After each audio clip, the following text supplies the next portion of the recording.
Hey everybody, Wade and Ryan here, NFL in London. Week 7, we had another one of the London games. It was a I barn mean, burner, if you like to watch barns slowly burn. Another London game which hits the on, under. More injuries aplenty this week. Lots of drama. And I think the big question we all ask ourselves is, who the heck is the best team in football right now? Because if someone asked me to name the top 3 teams, I'd throw Tampa up there. I don't know anymore. The Bills have taken yeah, 2 yeah, losses. the No Chiefs. one really demonstrative. Chiefs are playing good football, and so are the Colts. Yeah, So we'll go in through some of the games. We'll look at some of the scores. We'll start with that London game. Um, 9 sacks for the Broncos. If you had them on D, it was great. Justin Fields cumulatively threw for -10. So as the old meme said, you had a better day than Justin yeah, Fields did. Ugly, 13-11. Heck, the Blue Jays scored 13 runs last night. So yeah. this is this is a baseball game kind of one. They get the thing done, but no one was looking that great in this. And Denver seemed to make up their own mistakes. They could have put this away, and they allowed the Jets to sort of keep themselves in this game. Yeah, man. Honestly, I feel like in a few years, we're all going to be able to join a class action lawsuit against the NFL for the games that they bring over to us. Because this just feels Yeah. like abuse, like fan abuse. I know there's all sorts Mm-hmm. of different abuse where we just kind of, and it's just getting worse and worse. Like, this is honestly one of the worst games I've ever seen in my life. It was unwatchable. Yeah. Justin Fields. I don't understand why he's still playing. This guy cannot do it. And the fact that Aaron Glenn looks like he's going to be one and done. That end of that first Yeah. half, debacle of time management, he looks completely lost. Like Yeah. Robert Saleh looks like Vince Lombardi right now compared to the disasters that have happened to the Jets. I'm kind of even getting annoyed with it, even though like I'm in the division with the Jets. This is just like ridiculous malpractice. I bet you if you took the Johnson and Johnson COVID shot, you're feeling much worse about yourself, knowing that this guy is in charge of the Oh, Jets. shots fired Right? at Woody. Yeah. That this guy's in charge of the Jets, and he's just constantly hiring dud after dud. And you got guys like Garrett Wilson, who's kind of ripping on him on the sideline, coming off, signing new contracts. Garrett Wilson could be like a Hall of Famer on any other team. He's going to be just remembered Yeah. as the guy, the Jet, who got paid a lot of money to do nothing. I was disgusted at the football, and even the Broncos, which they technically could have even lost this game. It was that bad. Any Yeah. other team in the NFL, maybe some college teams, the Broncos would have lost this game. And to me, Bo Nix again just constantly does not look like the same quarterback as last year. They don't have that many. If anything, the Jets D this is the best game of the year. Maybe that's coming a bit Yeah. together, but their offense is an absolute mess. And I don't know how you ever fix this. I don't know how you keep going to Justin Fields. Like Tyrod Taylor, again, No. Yeah. it's quarterback watch next year. They're probably going to get the first pick in the draft. We said the Titans are the worst team, but it's definitely the Jets. Yeah. It's definitely the Jets. Yeah, give us a game that shows that you don't really want to be here. That's what it felt like. And it was made even worse because I actually flipped on the coverage of Channel 5. And oh my God, that was so pedantic. It was just one of these things. I'm like, this is just horrible. And you have Aaron Rodgers, who's been going off talking about, the field in Acrisure Park or whatever in Pittsburgh, and just the state of the game, and working, running all the players into the ground. And it just feels like nobody was motivated in this game. The fans looked great. Looks like everyone was having a good time, even though the score did not show any of that. But, obviously the next London game is going to be the Rams versus Jags, which is actually a good matchup. That actually It's does at sound Wembley. cool. Sounds like a good game. We'll get into that in the next podcast. But this was just a game where you're just like, make it be over. Make it be over.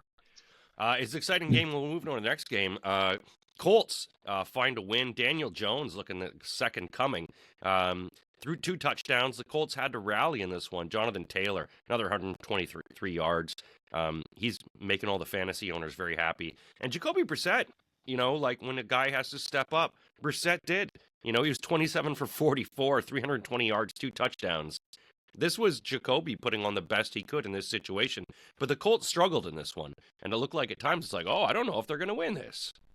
Yeah, it was again, Jacoby Brissett. Mm. It's like the black Fitz. He's just on from team to Yeah. team. He's just going to be around everywhere. Constant professional. You put him in, you know what you're going to get. You know what you weren't getting with Kyler. To be honest, with you, it's almost like Hmm. he steadied the ship a bit.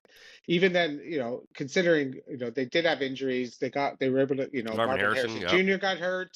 got hurt, and but to me, the story of the Colts is, and I think what's kind of Daniel Jones has been great, but the Tyler Warren pick to me is what's kind of Yeah. changed this team. This He's a guy is beast. kind of brought the days of like even better, like you're seeing like Brock Bowers type thing of what he was able to do Yeah. last year, and it's just to have this, with the running game of Jonathan Taylor, it opens up everything for your receivers. And this guy is just every week he looks like like George Kittle, basically the next George Kittle Yeah. with the long hair, looking like a rock star. And I think he's just kind of brought an element to the Colts, which they haven't had since what, like Dallas Clark back in the Peyton Yeah. Manning days, since they had a tight end that good. But Tyler Warren's even better. I think the Colts to me are just a fun team. We're going to be in a lot of these shootouts with inferior teams. This kind of like the way they're playing feels like, it'll be a really fun year, but then the first game of the playoffs, it could get, who knows what's going to happen, because their defense Yeah. is still giving up. You gave up 340 yards to Jacoby Brissett. That's a problem, and especially when they don't really have a lot of weapons. They don't really have a great running game either, and they weren't. So the fact that you're going to have to be in shootouts each week.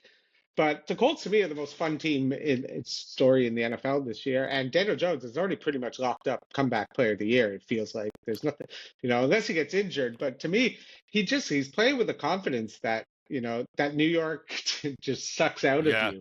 So, I mean, maybe not. Maybe Yeah. the problem is just New York and it's not the NFL. Like that nobody should play in this city because it just Well, destroys both quarterback New York souls. teams. Yeah. Both New York teams, if you look at the record of them cumulatively, are the two worst franchises. In the last Um, 10 years. and yeah, I mean, even look at Darren Waller, who we'll get into as well. You have these guys that are starting to really ball out. Again, as the Bears taking Colston Loveland, thinking that was a good pick, and then watching Warren, you're like, damn it, you Yeah. idiots. But no, Colts keep moving along, and it was an exciting game. They kept themselves in it, and good on the Cardinals for trying at least in this one. Talk about another rally game as we head into Miami, where Herbert was able to rally the Chargers when, even though the Dolphins put up 14 points in the fourth quarter, Herbert was 29 for 38, 264 yards, 2 touchdowns. Lad McConkey, 100 yards and a touchdown. Achan from Miami, 128 yards, 2 touchdowns. It was a bit of a rally, but the Dolphins were not going to give up in this one. Really showed some stuff on the Chargers defense that they were able to get scored on so easily in this game. Yeah, but it was just, it's funny. The Dolphins kind of pulled the Chargers where they drive down the field, touchdown to Waller near the end, and then they give up Yeah, like a 45-yard running catch to Lad McConkey, which you should never give up. They had him yeah, dead for rights, and they just let him slip away down the sideline. That was the game, and just again, especially with the team, it just, you got Tua throwing 3 interceptions. You got Tua in the week saying, calling out players, and now he's going in the yeah. game throwing three Classy. picks during the game. But to me, this game just shows that like Harbaugh is like Shanahan in a way that might, like Kyle Shanahan in a way that no matter who his running back is, he has to have no tackles, and he's got a running back, Yeah, Vidal, 124 yards. It just doesn't matter who's in there for yeah, guys like Jim Harbaugh. They're committed to the run. They know how to do it. And they kind of make their life easy on Herbert, which he was able to then just play kind of smart football against a bad defense. And the fact that it took you to the very last second, when you look at all these stats, it feels like you won the turnover battle and you barely squeaked by. So there's still lots of problems, I think, with the Chargers, and they got to find a way to get healthy.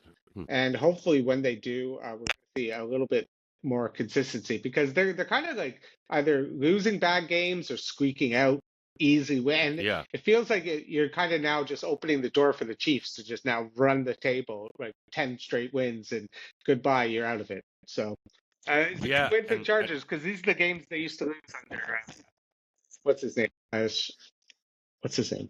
The old crappy coach. Oh, I oh, can't even remember. yeah, He's that bad. He's been wiped from my memory. It's going to piss yeah. me off. Staley. Brandon Staley. That's it. Brandon Yeah. Staley. So, Yeah, they're just worrisome. I mean, with the injuries, and you look at the Chiefs team that just found resurgence, and we'll get in that game, obviously.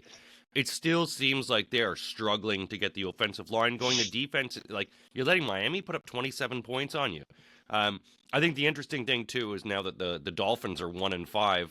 We've already seen the Titans head coach get fired. Are they going to stick with McDaniel? There seems to be such turmoil in that room, or there's so many trades going on now. Are you going to start trading off some of these players? Like, are you going to start getting rid of some of these guys? Darren Waller was looking fantastic in this game. This is a guy who's got the pump back in his step as well. So, Mhm. a lot of things look good in this team, but maybe it's time to, like, start breaking off some pieces. Break off some pieces into the Patriots, who moved to 4-2, division leaders in the NFC East. The Saints go to 1-5. Drake May, 3 touchdown passes. Patriots hold on. They beat the Saints 25-19. You start looking. There's some pieces in New Orleans there too at 1-5 team. It's Kamara. There's talk. What are they going to do with him? Olave as well, who had 6 receptions for 98 yards. The Patriots are getting it done, and Yeah. Kayshon Boutte, is coming to life for them as well. But the Patriots, they grind it, they pound it, and they come out with another win to go to 4-2. Yeah, it was an ugly officiated game. There were flags everywhere in this game. No matter what Yeah, happened, there were touchdowns called back, fumbles, and weird.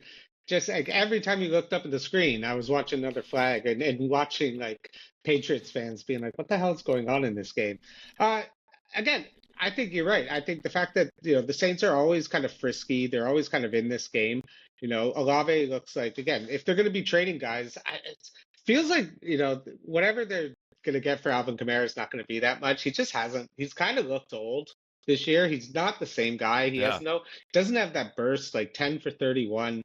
And it just feels like Rattler kind of has to do all the damage himself almost playing this game. And again, 20 for 26, 227, no touchdowns, but Drake May was the real star. He was just slinging it out yeah, there. Guys are just wide open all over the place constantly, and it just either McDaniel's calling up some great plays or there was just constantly breakups because some of these touchdowns were just so easy for him. Again, Patriots have an easy schedule and they can just make a run now. If they can they got Cleveland, I think, coming up next. So to me, and what pretty much the easiest schedule in the NFL going forward. So the division is definitely theirs for the taking, especially the way Buffalo's yeah. looked. And to me, I'm just going to be kind of curious just to see what the Saints do. Are they gonna just kind of trade away some pieces that they have, like guys like Olave, who again looks good. Maybe you want to keep him if you get Yeah. a new receiver and sign him because you're not going to get many guys. But maybe this is just they're the most fascinating team at the trade deadline, I think, the Saints, because they're the only ones who actually have good players that they can trade. Yeah. And you've got like New York saying, the Giants openly saying that they're looking for wide receivers to help They complement are. Jackson Dart. So is this something that you go for an Olave, or that you try to Rashid Shaheed or someone in this team to help make the plays happen? We head into the Steelers in a Risher Stadium, where a lot of the players are complaining about the field conditions in this one. It's the new MetLife. Again, another insurance company that owns it or named it. Aaron Rodgers throws for 2 touchdowns. This was a game of field goals. Quite ugly, and the Browns were able to sort of keep themselves in it for a bit, but Rodgers gets it done with 14 points in the second half. Aaron Rodgers, 21 for 30, 2 touchdowns. Warren comes in for 52 yards. Metcalf, 4 receptions, 95 yards. And it's now the Steelers' division. It doesn't look like anyone else is going to challenge them. And I don't think anyone thought this at the start of the year that the No, Steelers could really run the gauntlet on this division now.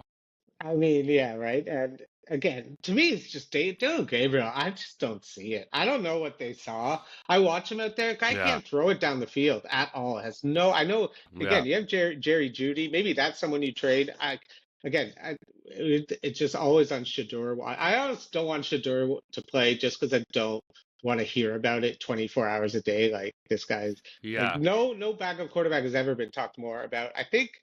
I don't know. Do you put? I think they're going to have to play him because you can't keep putting Oh, yeah, Dylan Gabriel out here if he's playing like this. Like 52 attempts yeah. and you get 220 yards. Like that's it. No one could get anything going. Their receivers stink, and it's just a team that's kind of again, no one feels any sympathy for like this. I'd give Deshaun Watson a chance if he's healthy to Yeah, go might as back well. in. You're paying him so I much mean, money. like you might as well give him one Yeah, last chance. But to me, I can see Cleveland being maybe another kind of sell. Maybe they trade Jerry Judy. Maybe they traded yeah, for him, but they don't seem to be using him that much anymore, or even throwing it down the field. So, garbage game. And to me, again, I just want to see Rodgers get that like big win against a good team. It seems like all these wins are just yeah, coming up against these minnows, and he's just able to kind of beat them. He barely beat the Jets. So again, yeah, it's going to be like that Steelers years ago where they went like 12-0 and they were terrible in almost every game. But to me, I'm yeah. sure they'll probably actually. I'd still maybe even put if Lamar comes back next week, just see what the odds are. Bet a little on Lamar to win the division, just because I can see this still falling apart for the Steelers, to be honest Yeah, with you. no, there's still lots of time for things to fall apart. And, to your point, when do you start trading pieces off? Like David Njoku has good hands. He's fast enough. He's still got some spring in his step. So maybe it's something you start trading off pieces like that because there's a lot of teams that could use a solid tight end in that sort of situation. Let's move on to Carolina, where Carolina came alive. Rico Dowdle with a big FU to Dallas, 239 yards from scrimmage. I know you have him in fantasy. The Cowboys just look lost, and the Carolina was picking them apart. It was an explosion game for the Panthers. It was actually quite an exciting game to watch. 30-27 in the final score in this one. Cowboys dropped to 2-3-1. They're 1-3 on the road, which isn't a good sign. But again, Rico came in, and we talked about this. Would they be able to clamp him down? And they could not stop him whatsoever. Pickens as well, 180 or 168 yards for a touchdown. And you sort of go, how long is he going to be in Dallas for? Well, that's the thing, right? Like, so you don't pay Micah Parsons and you trade for a receiver who's going to want to get paid. And the way he's playing this year, he probably will get paid. So now what? You're going to pay him 30 Yeah, million and CeeDee Lamb 30 million and Dak, and your defense is going to have to basically, they've just committed to say, let's just score 50 a game when CeeDee yeah, Lamb gets back. Javonte Williams fell off a bit. You want to see him. He's been one of the better players this year, kind of surprise out of the gate. But yeah, Rico Dowdle is the star of the show. This sort of revenge game, two back-to-back 200-yard total games. So I don't think that's ever really been done in the NFL. And just an yeah, absolute great little story. I have Chuba Hubbard on one of my leagues either, so I don't really know what's going on. What do you even do when he yeah. comes back? To me, Dallas is just this defense just can't do anything. They can't stop anything. And I don't even think Michael Parsons would make any difference, to be honest with you. He's not No, even, Michael Parsons we're not reading headlines about what he's doing in Green Bay. It's not like every week yeah, we're watching, like when you watched Khalil Mack get traded to the Bears. yeah, Like every week yeah, there's Khalil Mack highlights. He's strip sack and yeah. he's getting fumbles. But I haven't heard much from Michael Parsons. So to me, I don't think it would have made any difference. The only good thing is Dak's playing the best football of his career, and you still Yeah. can't beat the Panthers when that happens. No, So that just tells you, I don't know what else this team needs to do because, you shouldn't be giving up 30 to the Panthers and Bryce Young, no matter what your no, defense you is like. shouldn't. And not have a response to be able to like rally and get the team to come back. So that was really disappointing from them. And Jerry Jones has got to be very upset. And Dallas just continues to sink down. You wonder like how are you going to start getting your defense together? Because as you say, Rico Dowdle was just cutting through holes in them. It was like a seamstress. He was just going through everything. You're like, oh my God, how are they going to stop him? It was a battle of defense when we head to Jacksonville. It was very anticipated between two solid winning teams. Seattle, Jacksonville. Seattle wins this one, 20-12. Jackson Smith and Jigba is the number one wide receiver in the Hmm. NFL right now, which I think surprised a lot of people right now. But it didn't stop, Jaguars from having a bit of a rally, but it was that Seattle defense that just stagnated them, held them down. They get the win in this one, but Jacksonville's still 4-2. They looked all right in it, but Seattle now also 4-2, and they're playing really well on the road, 3-0 on the road. Sam Darnold, 16 for 27, 295 yards, 2 touchdowns in this affair. Yeah, again, it's just, yeah, to me, this is just another one of those, Trevor Lawrence is fine, 258, 2 touchdowns, but this guy's getting 250 million, and all we get is the most like 12 points.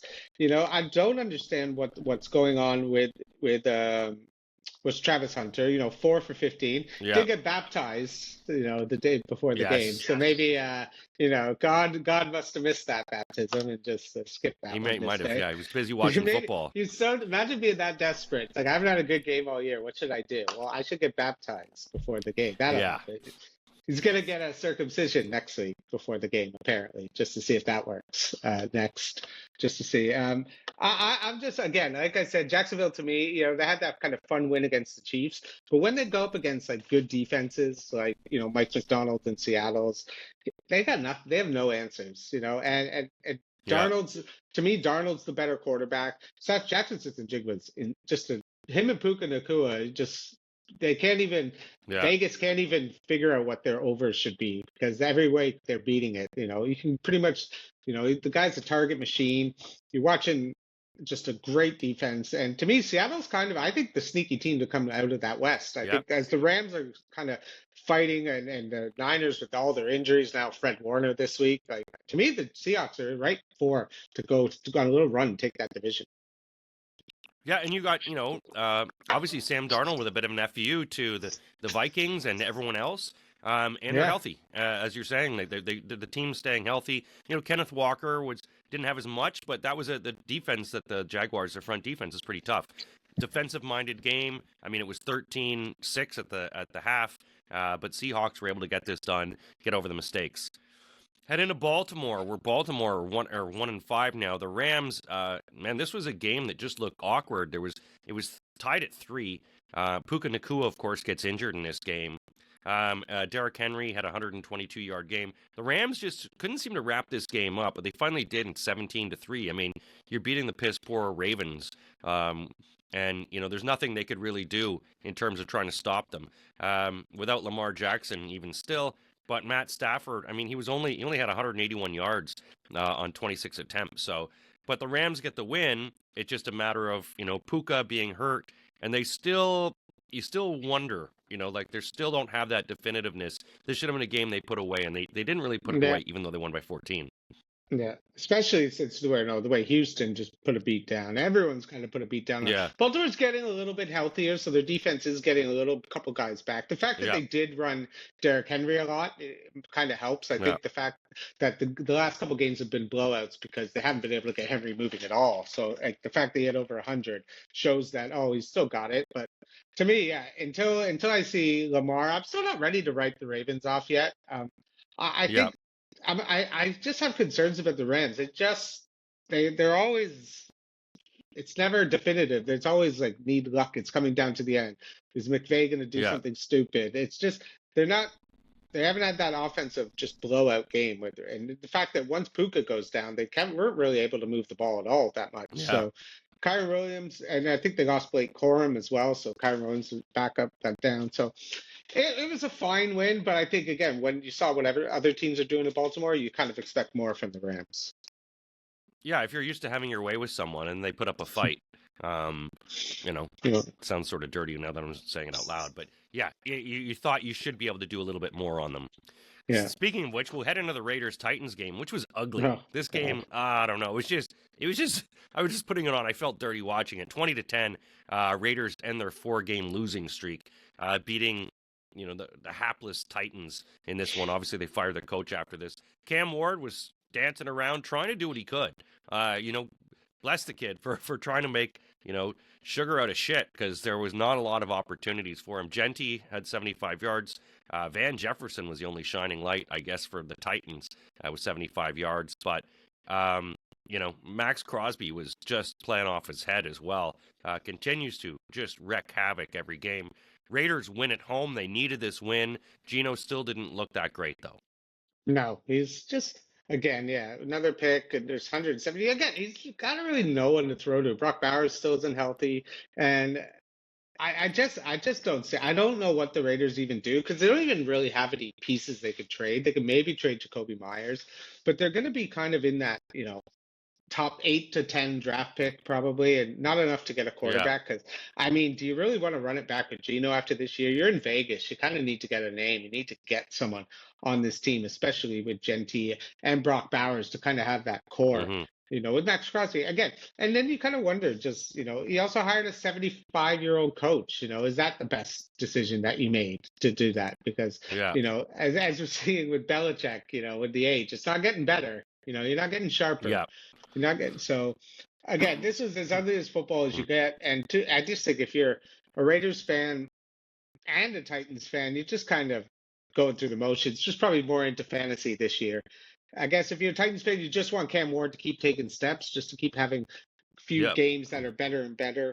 And he's doing it, but he's got no one to throw to. He's got no weapons. Tony Pollard looks washed. Like he can't do Yeah. anything of what he did last year. And their offensive line isn't great. It's just a mess. Messy game, messy season. Let's head into another messy game. Green Bay gets a win at home, but it was Joe Flacco attempting to make a comeback. Green Bay's defense does not look as good as it says on the tin. They struggled in this one. 17 points they got in the fourth quarter. They had to rally themselves.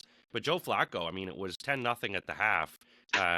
But Joe Flacco just starting to get it going there. It was inspiring for them. The Packers almost lost this one. They go to 3-1-1. But for the Bengals, it gives them a bit of hope because Joe Flacco was slinging it around. Yeah, it was one of those games that the Packers just let them hang around all game. Like it didn't Yeah. feel like you were worried that the Packers would blow it. But then again, they did lose to Cleveland. So I think if Yeah. Flacco maybe had 2 more games under his belt with this offense and with those guys, it could have been a bit more of a surprise. Again, like we said, where's this Micah Parsons game? I want to see it. And this is the game you should have wrecked them. This is the game, especially with that offensive line, with the statue and Joe Flacco. So I think it's like Packers fans, they're like, all right, we still got Micah, but I think there's like this little thing of being like, what is happening? But luckily, I think he's going to figure it out. Maybe he's still a bit injured with his back and stuff like that, but it was just going to, I think it just kind of what we thought it was going to happen. It was going to be a Josh Jacobs game, and Jordan Love was good. He was fine, but to me, you just wanted to see more. Matthew Golden's finally starting to kind of get involved in the offense, so that's a good thing. But again, it's Packers, kind of like like Buffalo. You're having these wins, but they don't making you feel the dirty wins. They don't make you feel good. You have to like have a shower after these wins. Some of them, so that's what it feels like. Yeah, no, they do. And I don't think they're as demonstratives that people thought they were going to be when you saw the Packers play in the first 2 weeks. And then you're like, what happened to that team? Because you barely escaped this with a win. Let's head down to Tampa Bay, where Todd Bowles was dialing up the defense and confusing Mac Jones in this one. Buccaneers statement win, 30-19. A lot of people, including you and I, thought maybe the 49ers might pip in this one, but no. Baker Mayfield, MVP. Buccaneers 5-1, and they're looking like the top team in the NFC, and they're starting to get healthy again. Yeah. And Buka, you know what I'm saying. Mbuka. I've got a bit of a cold, so he was out. But, now you've got Chris Godwin and Mike Evans looking like coming back, and Bucky Irving coming out. Rashad White gets it done. Mac Jones, 27 for 39, 347 yards with 2 interceptions. And Bourne, again, having a good game with 142 yards for them. A lot of people scooping him in fantasy. Baker Mayfield and the Bucs keep charging on, and the injury wagon rolls into San Francisco again, taking Fred Warner away with them. It's just grim. I don't know what's going on over there. Dr. Kevorkian as their doctor back there, just taking people's lives. To me, it just feels like the Niners are going to be in this impossible position. Now they're 4-2. Like the fact that it's not over, even though they're losing all these guys. They're gonna get healthy. They're gonna get some of the guys back. Purdy's. It looks like Mac Jones with a game like this kind of. Now, if Purdy comes back, you're going to feel a bit better about that. But to me, losing Mbuka though for the Bucs really hurts. This guy was like rookie of the year so far. And again, you have Mike Evans, who's old, he's injured. You got Chris Godwin, who played 2 games, now he's back injured again. So he's going to come back, yes. But what can you expect from him? The Bucs just was this game that you were just kind of worried that they were going to give it away and let the Niners back in, but they just kind of just put it away when they had to. And again, Baker to me has been the most fun player in the league, and Yeah. everyone in Cleveland must just hate every second of this because that's exactly who they'd want is this guy who's playing like this and like making these big runs, putting his head Yeah. down, just doing everything for the team, and good for him, man. Baker's kind of gone. It's like a wrestler who when he started off as a heel and now he's a good guy and everyone loves him. So um, good for them, man. I think they could go to the Super Bowl. I think right now the NFC, the way it Yeah. looks, I don't see any reason why Tampa can't be in there at the end.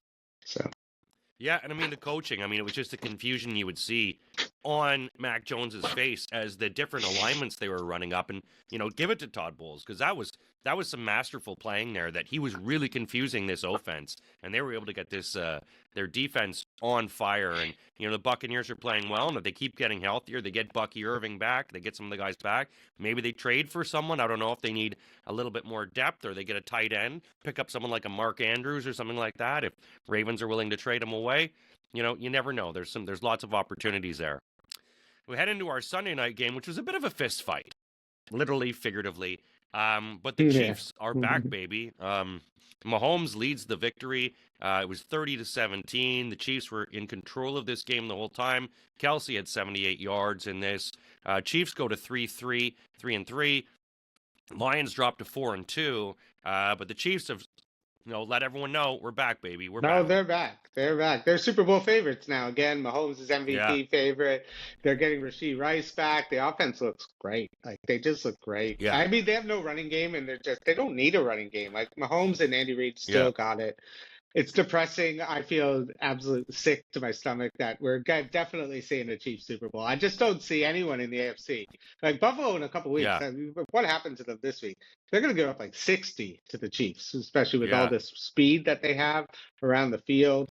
They do have injury on the offensive line, but to me, it just, again, this is a game that the Chiefs are not going to go to 2-4, right? They were playing at home Yeah. against the Lions. Jared Goff on the he always kind of 200 yards wasn't terrible, but he didn't really just couldn't punch it in. They just couldn't get any stops. It was just no matter what, it was just driving down the field, long drives, third down. Every time it was about to be fourth down, there was a flag. Every time that the Chiefs were fourth down, they went for it, and they always got it. Yeah. There was just no opportunities to kind of get a stop to get the ball back, and it was just methodical by the Chiefs. They just kind of just had him down and just didn't let him get up. And to me, they look like the best team in football.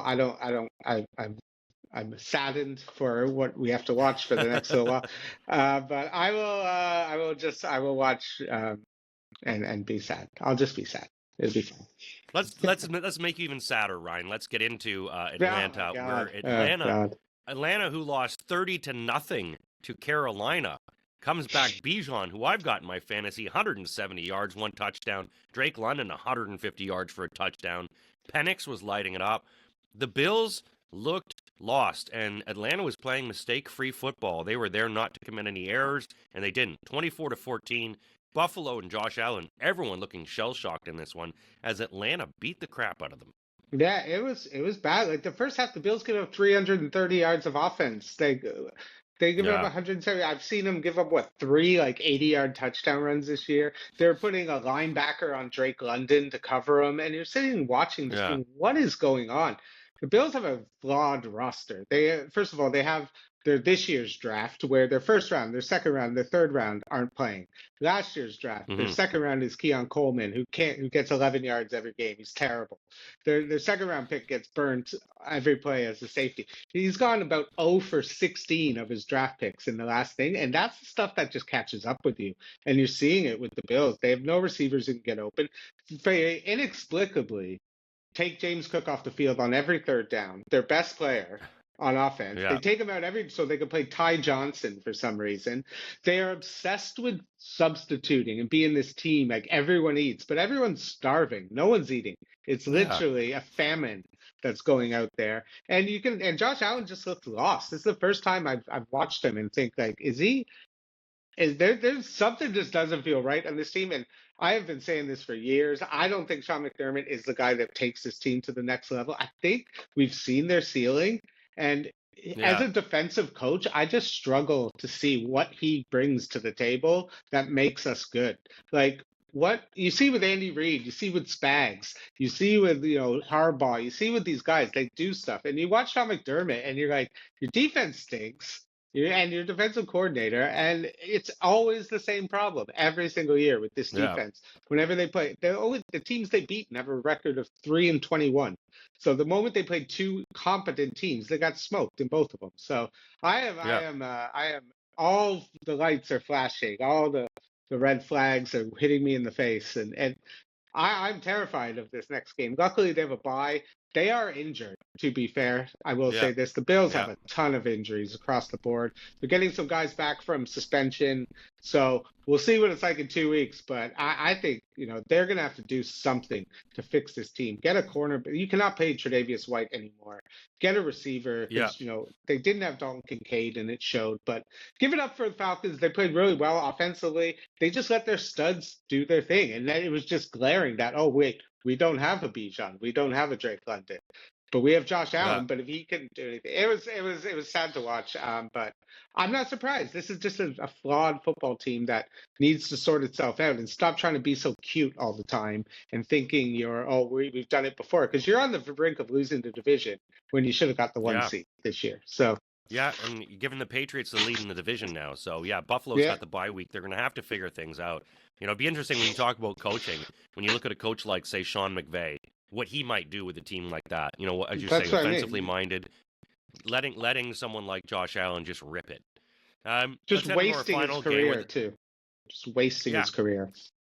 head into our final game where the Bears get the W. They're up 13-0 watching this game, and it didn't look like Washington was very interested in winning this game. Turnovers, easily losing a fumble, tossing an interception. Bears are up 13-0. Washington comes back, and then Bears put the icing on the cake and finish this game. Bears win 25-24. It was ugly, but I'll take that ugly W. No, hey, that's what again. This is the difference between like good teams and bad teams is you got to find ways to win the ugly games sometimes, Yeah, and that's what makes good teams. And the fact that Swift finally had his breakout kind of game of the season that everyone's been waiting for, and that big catch he had. Again, yeah, the Washingtons kind of gave this away at the end. They kind of had chances to kind of put this away multiple times, and they just kept giving the ball back to the Bears, letting them kind of go down the field, kick that field goal. It was again from someone with their coach, Dan Quinn, who's supposed to be again buckle up, defensive, get this team. And they had Caleb running all over the field, and he was solid. He yeah, wasn't spectacular, but he did what he had to do.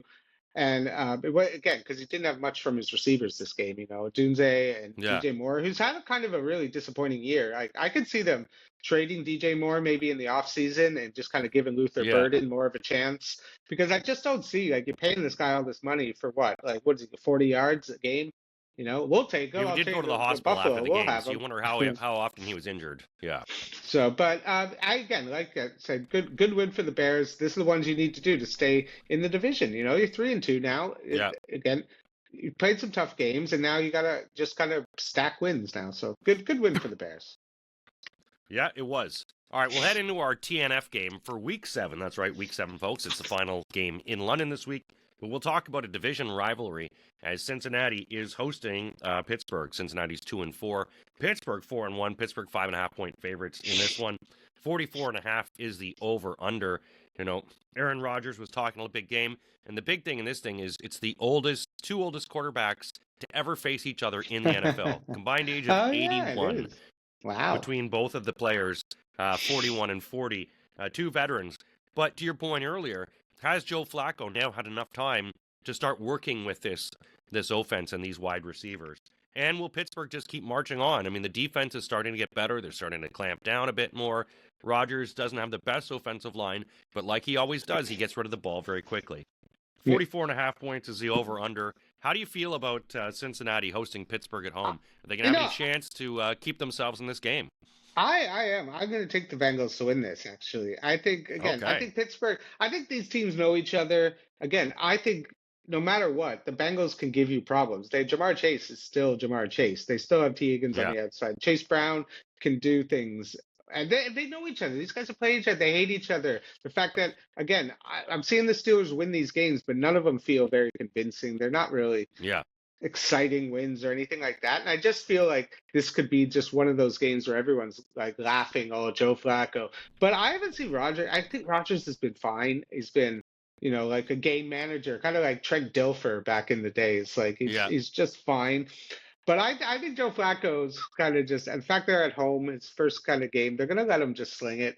And I think, again, the Bengals can put up points, and I don't think the Steelers can put up a lot of points. So I think the Bengals are going to win this. I'm going to go 21-17 for the Bengals to win this. Yeah, I mean, I liked it that Chase's catch last week was just sick against the Packers. He was able to thread this ball in there and grab it. And I think the more time that they have to play, the tougher it's going to be on everyone because there is that nothing to lose phenomenon going on in Cincinnati. Burrow's out. What can we do? Everyone's making fun of us. Let's see what we can do with old man Flacco. I don't have Cincinnati to win, but I do have them to cover. I've got it 24-20. I think Pittsburgh. They're still going to find ways. There's still going to be one of these games where their defense is getting a bit tougher. They're going to try to fluster him, but it's going to be Flacco trying to find these holes in that secondary, which has been found before. So I've got Pittsburgh to win 24-20, but Cincinnati covers it. That's it, folks, for our Week 7 review. Ryan and I'll be back in the next podcast to talk about all the games, including the big game in London between the Jags and the Rams. Thanks a lot for listening, everyone, and make sure you check out our website, NFL in London, and check out all our socials. Thanks for listening.